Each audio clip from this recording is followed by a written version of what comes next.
Hello दोस्त, नमस्ते, प्रणाम। मैं हूँ आपकी वंदना। मैं हूँ आपकी अर्चना। स्वागत करती हूँ अपने यूट्यूब चैनल पे आप सभी का। और हम दोनों बहन मिलके बहुत ही प्यारा चुटकुला नाच गीत सुनाने जा रहे हैं। कैसे लगेगा कमेंट में जरूर बताना। कौन जड़ा रे मोरे कंगना में नगवा, कौन जड़ा रे मोरे कंगना में नगवा, कौन दिया कंगना कौन जड़ा नगवा, कौन दिया कंगना कौन जड़ा नगवा रे,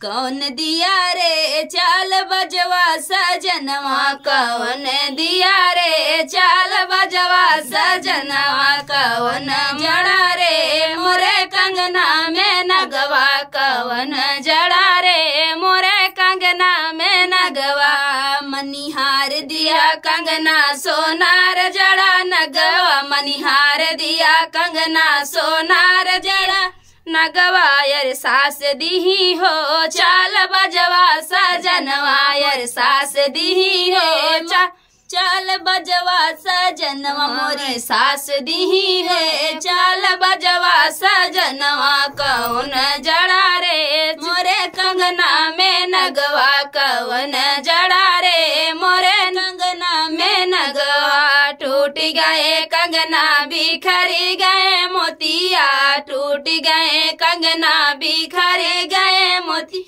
रिसाई गए हो चाल बजवा सजनवा, रिसाई गए हो चाल बजवा सजनवा, कौन जड़ा रे मोरे कंगना में नगवा, कौन जड़ा रे मोरे कंगना में नगवा, गढ़ाई ले बई कंगना जड़ाई ले बई मोतिया, गढ़ाई ले बई कंगना जड़ाई ले बई मोतिया, मनाई ले बई हो चाल बजवा सजनवा, मनाई ले बई हो चाल बजवा सजनवा, कौन जड़ा रे मोरे कंगना में नगवा, कौन जड़ा रे मोरे कंगना में नगवा।